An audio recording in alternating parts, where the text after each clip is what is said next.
Lesson 28, Nonprofit Organizations. A nonprofit organization is one that uses its surplus revenues, extra money, to achieve its goals and advance its work, not to pay profits to investors like a regular company does. There are many different types of nonprofit organizations, but in this lesson we're going to focus on charitable organizations, usually called charities, which focus on helping people, animals, and the environment. The activities of a charity may include providing food, medicine, education, and disaster relief, help and supplies after a natural disaster like an earthquake or flood. To get money for their work, charities do fundraising, asking for donations from people. A person who donates money is called a donor. Many charities also recruit volunteers, invite and train people to work for the charity without getting paid. Volunteer work can be done on a short-term or long-term basis. Finally, in addition to working directly to help solve social and environmental problems, charities often try to raise awareness of problems. Raising awareness means making more people know about the problem. This can be done through publicity, campaigns, etc. Today we're going to learn some key vocabulary words through 12 statements about charities. Number 1. Microfinance helps alleviate poverty by empowering impoverished families to run their own businesses. Microfinance is giving small loans to poor, impoverished people so that they can start a business or run their business. This helps alleviate, make less bad, poverty. Poverty is the condition of being poor, without money or basic necessities. Finally, the verb empower means to give someone an ability or power. Number 2.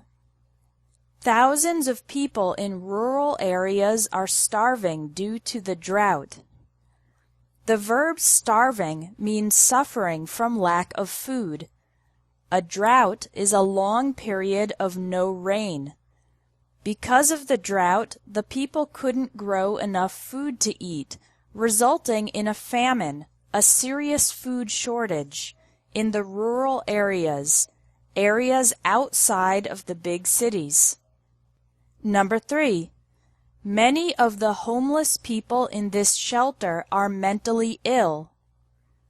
A homeless person is someone who has no place to live.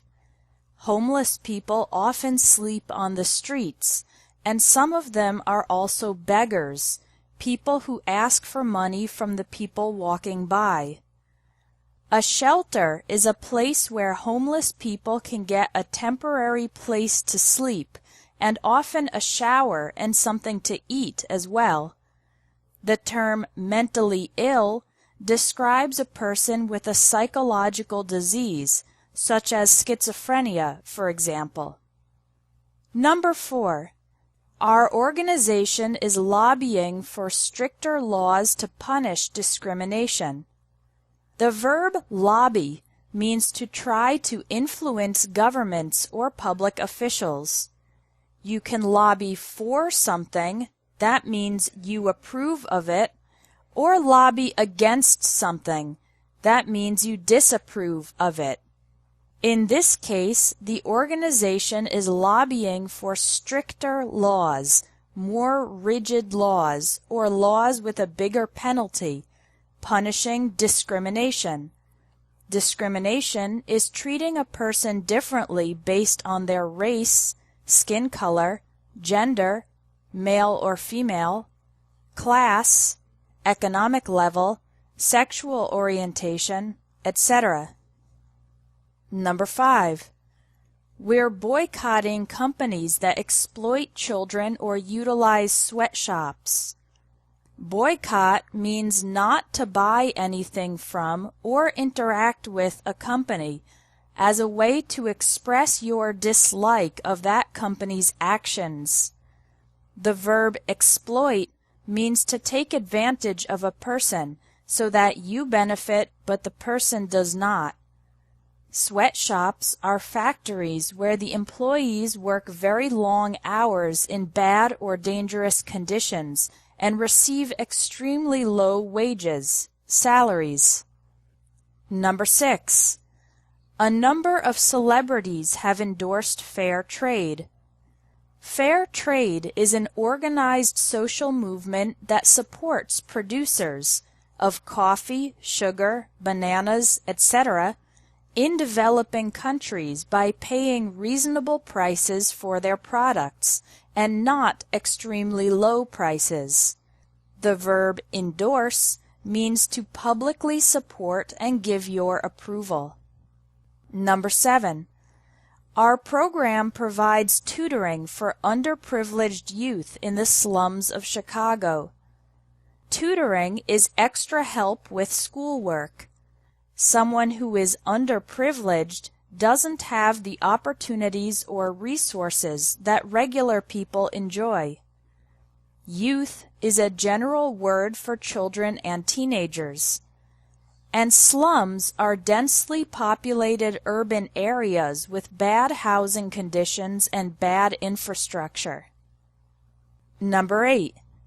After his best friend died of an overdose, Mark founded a grassroots organization to combat substance abuse.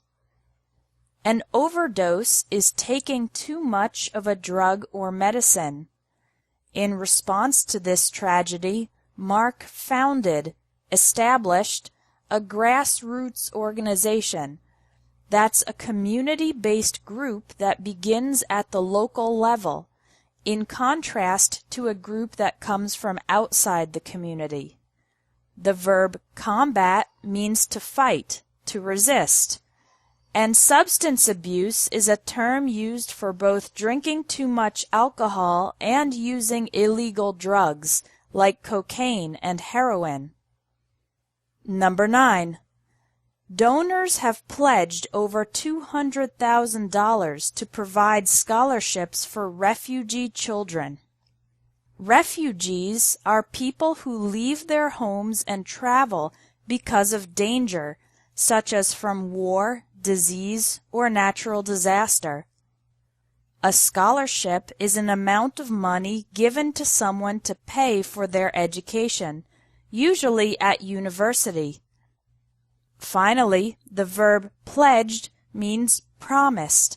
That means that nobody has given the money yet, but the donors have promised to give it in the future. Number 10. Barbara's will left half her estate to her son and the other half to charity. A will is the legal document that tells where to give a person's money and possessions after the person dies. The total of all the money and possessions is called the estate. Many people, after they die, want their children to inherit, receive their estate. However, some people make donations to charities, too. Number 11. Michael was arrested for fraud after running a charity scam claiming to help disabled veterans. Remember the verb arrested from our lesson on legal English? It's when the police catch a potential criminal. Fraud is the word for a crime of deliberate deception. In this case, Michael created a scam. That's a strategy that lies to donors or customers so that they give money thinking it will be used for one thing, but it will really be used for something else. Michael told people the money would be used to help disabled veterans. A veteran is a person who served in the military, and disabled means the person has a physical disability, for example, a person who is blind, deaf, or can't walk. Number 12. Over 5,000 people signed the petition to make the city buses wheelchair accessible. A petition is a document trying to achieve a goal by getting a lot of people to support it. The people write their names on the petition. The verb for writing your name on an official document is sign, and then the petition is sent to the authorities. This particular petition was aiming to make the city buses wheelchair accessible. That means having special equipment so that people in wheelchairs can access the buses. You've finished Lesson 28. That was a lot of vocabulary in just 12 sentences, so now it's time to put it into practice with the quiz.